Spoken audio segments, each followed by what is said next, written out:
जाता है तो कहीं ना कहीं स्थितियां बिगड़ती हैं। मेरा अपना मानना है कि इस अंतर को जितना कम किया जाएगा हमारी स्थिति परिस्थिति उतना ही बेहतर सुधरेगी। तो आप लोगों से विशेष निवेदन है कि आप लोग 15 दिन की जो ट्रेनिंग है उसको मिस मत करिएगा और जहां तक मैं समझ पाया कि हमें संगठन बनाने की जरूरत क्यों पड़ी, तो उसका सीधा सा एक मेरा अपना मानना है कि अगर देश की स्थितियां परिस्थितियां हमारे अनुकूल होती तो हमें इस संगठन को बनाने की जरूरत नहीं होती। क्योंकि अब आप लोग मुझे देखिए, मुझे भी भारत सरकार की तरफ से 5 किलो राशन मिलता है। आप लोगों को क्या लगता है कि मुझे 5 किलो राशन की आवश्यकता है? नहीं है। सरकार की नीतियां गड़बड़ है। हम कहते हैं जितने भी युवा हैं हमारे तरीके से जो कमा सकते हैं खा सकते हैं उनको क्यों पंगु बनाया जाए?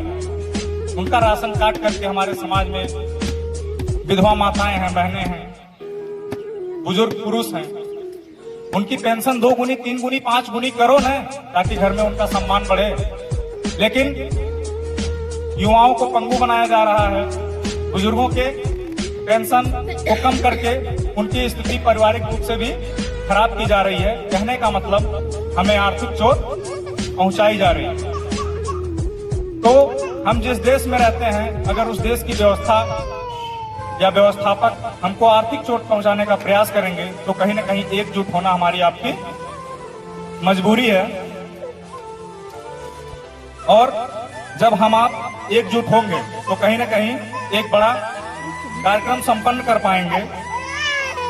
क्योंकि हमें अगर अपने परिवार की सामाजिक और आर्थिक आजादी चाहिए तो कहीं ना कहीं हमें अपने तरीके से संगठित होना पड़ेगा। और ये दोहरे खुशी की बात है कि भारत में पहला कोई ऐसा संगठन आया है कि जो हमें सामाजिक आजादी के साथ साथ आर्थिक आजादी दिलाने का प्रयास करेगा। और उससे भी ज्यादा खुशी की बात यह है कि इस संगठन के माध्यम से महिलाओं को सामाजिक हो, आर्थिक हो या पारिवारिक हो, हर आजादी दिलाने का प्रयास यहां से महिलाओं के लिए किया जा रहा है। आप लोग महसूस कर सकते हैं कि आज संगठन में आप लोगों का पहला दिन है, उलझाया जा रहा है कहीं न कहीं और हमारे हक हिस्से को समाप्त किया जा रहा है। उलझाने से तात्पर्य आप लोग समझिए, एक छोटी सी कहानी मैं आप लोगों को बताऊंगा कि लोगों को उलझाया कैसे जाता है और समझाया कैसे जाता है। एक बार एक गांव में एक सड़क बननी थी, तो सड़क बनाने वाले इंजीनियर आए और नाप तोल करके चले गए।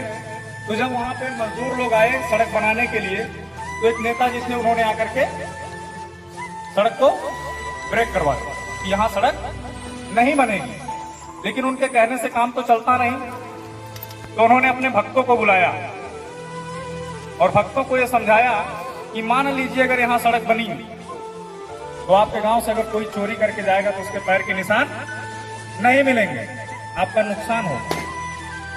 तो इंजीनियर को वापस जाना पड़ा, लेकिन वो लोग व्यवसायी तेज आदमी समझ गए। उन्होंने नेताजी को बुलाया और उन पर कृपा प्रसाद चढ़ाया। फिर नेताजी ने अपने भक्तों को बुलाया और ऐसे घुमा दिया कि मान लो कि चोर चोरी करके जाएंगे तो पैरों का निशान नहीं मिलेगा। लेकिन यही बात आप लोग सोचो, अगर आप लोग कुछ चुरा के लाओगे तो आप लोगों को भी तो वही सुविधा मिलेगी। भक्त उनकी बात 1 मिनट में समझ गए, बोले जान चली जाएगी सड़क यहीं बनेगी। तो हमें आपको उलझाया जा रहा है और हमारे हक हिस्से को समाप्त किया जा रहा है। आज तक संविधान की वजह से आरक्षण लागू था, हमें मिला कि नहीं मिला कोई बात नहीं। इसी पे 2 लाइन याद आती है कि तुम हमें हमारा हक दो या ना दो तो कोई बात नहीं, लेकिन तुम किसी और को दोगे तो ये मुश्किल होगी। और इसके लिए हमें एकत्र होकर के सामना करना पड़ेगा। और अंत में मैं इस मंच के माध्यम से आप लोगों को एक लाइन बताना चाहता हूं कि आप लोग फील्ड में जाएंगे तो मुश्किलों का सामना करना पड़ेगा, लेकिन इससे घबराने की कोई जरूरत नहीं है। क्योंकि हमारे एसएसडी संविधान की नीतियों में कुछ ऐसा है कि मुझे जो लगता है अभी तक कोई इसकी काट नहीं है और ना ही होने के चांसेस दिखते हैं, क्योंकि कट नहीं पाएगी किसी से चाल हमारी, लोग आज नहीं तो कल देंगे मिसाल हमारी, और मुमकिन है कि वो भी हमारे नक्शे कदम पे चलेंगे, बंद होगी जिनसे बोलचाल हो। शोर आएगा, कुछ देर की खामोशी है फिर शोर आएगा, सबका वक्त आता है लेकिन एसएसडी का दौर आएगा।